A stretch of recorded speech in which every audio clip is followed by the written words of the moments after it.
But following up here on the military situation, okay, there was there was a piece written at LouRockwell.com, and I can't encourage people enough to go to that website, Lou Rockwell, and Lou is Lew Rockwell.com. It's just really good stuff. They have great contributors, but there was this article by Michael Rosef was talking about the assumptions behind this militaristic attitude that so many people in America have, and specifically conservatives.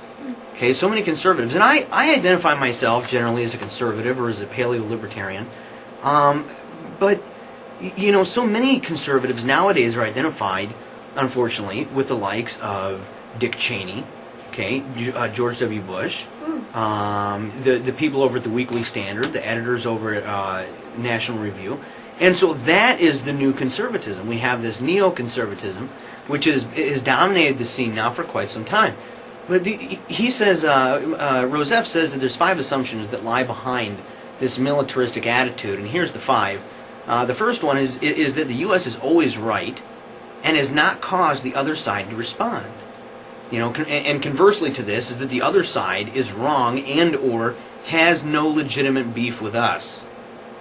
We see this all the time. I mean, it's that my country right or wrong mentality. It's almost like the idea when Ron Paul gets up, for example, and Ron Paul might say that what we do in foreign countries and our being in their holy land and our cultural imperialism and everything in other countries is causing a blowback, or these countries aren't happy about that and they're angry, and people are defiant to it and almost think that it's crazy to even think that's possible. Okay, but we all know it's possible and we all know it's happening. The second one is the threats are so intense and imminent that serious action is required. I mean, we heard this with Iraq. You know, it was like with almost anything we do, the threat is just so imminent. Okay, it could happen at any moment. We need to take serious action right now. Oh my God. And so we hear it and we see it all the time, and we're terrified. These are scare tactics. The third one, okay, and we're seeing this again with the surge and with everything else, is that U.S. actions will succeed in ending the threats and lead into a better situation. And for some reason, it's almost like we've forgotten a lot of the things that we do. We've forgotten the results of a lot of the things we've done over specifically in the Middle East, and how, boy, has that made the situation better? I don't think so. Number 4, war is the only means to end these threats. Now, Rosef is right and wrong at the same time, just in a different way. He's right to say that it would be right to say that most conservatives, or the militaristic wing within conservatism, believes that war is the only answer. I mean, it's almost like, oh, you've got a problem with this? Okay, we're going to nuke you. I mean, I can't tell you how many times I've heard that. I can't tell you how many times in the past I used to say that, okay, before I started thinking. But, you know, war is the only means to end these threats. But there are others who sit there and say, well, you know, we're going to go along with the UN for so long, but then we'll end up enforcing UN resolutions with our military, as if, you know, we should be at the beck and call of the UN with our people. And number 5, the U.S. has exclusive privileges overseas that no other nation has. It has an exclusive right to act preemptively in force. Put another way, the U.S. is surely good and has been given unambiguous authority from some source to spread this good and crush any resistance to it. And that's called American exceptionalism. And that's something very real. It's something that, you know, that we are better. And so we're bigger, we're badder, we're better. Yeah, we're bigger, badder, and better than you, and we can go ahead and do this. And we're the right. Yeah, and we're the right, and we can use preemptive force to make sure that we spread this goodness all over the world. What scares me is that we're really getting... We're kind of pushing the limit here.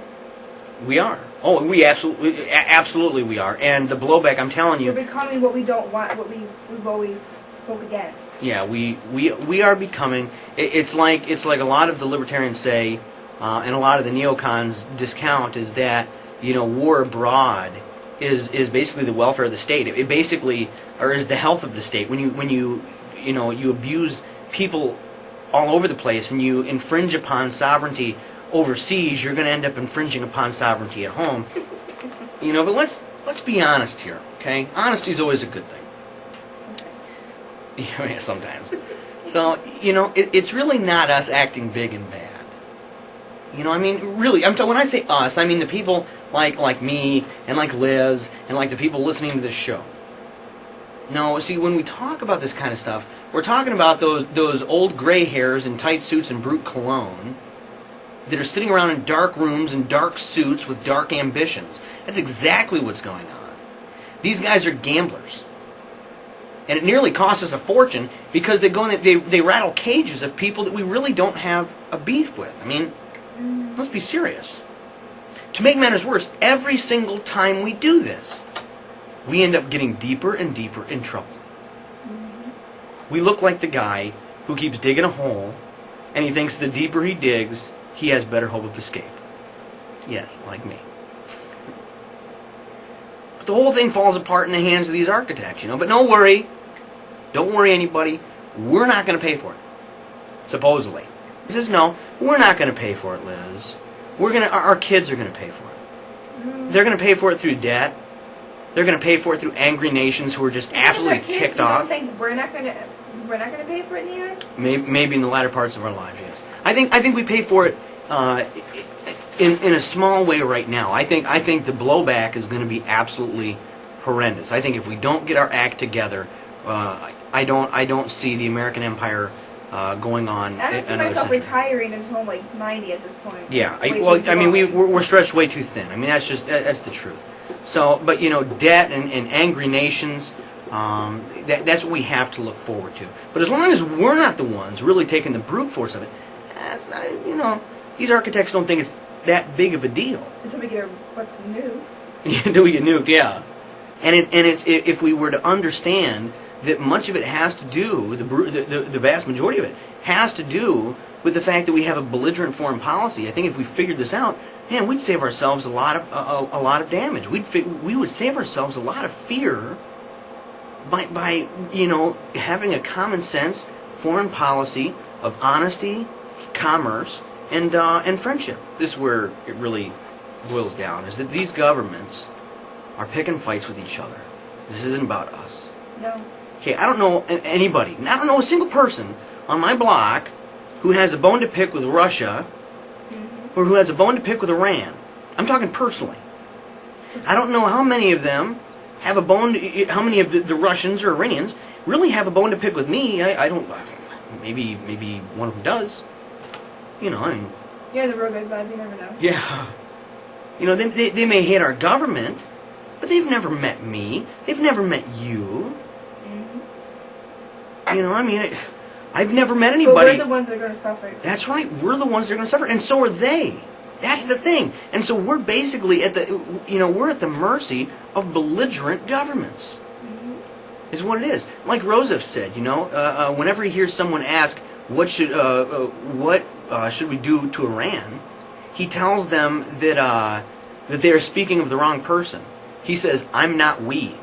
He said, Mr. We doesn't live at this address. It's true. I don't have a problem with them. Here's something that ticks me off. Okay, is when people look at me and they dare to say, oh, you're not a patriot, or they say, oh, you don't love America and all these other things because of my opposition to going all over the globe and seeking monsters to destroy with our military. What ticks me off is that these people, and they always say, oh, this is the war for civilizations, oh, this is World War III, blah, blah, blah, blah, blah. And yet these guys sit down and they're eating Doritos watching Ellen. And I'm sitting there saying, dude, if it's the war over civilization, and if our freedoms are on the line, what the heck are you doing sitting down on a couch eating Doritos? Why aren't you signing up and going over there? Well, it's easy to support something. Right. It's a whole different thing to put your money where your mouth is. But here's the bottom line, okay? Most of us haven't done too well at getting the United States government to do our bidding.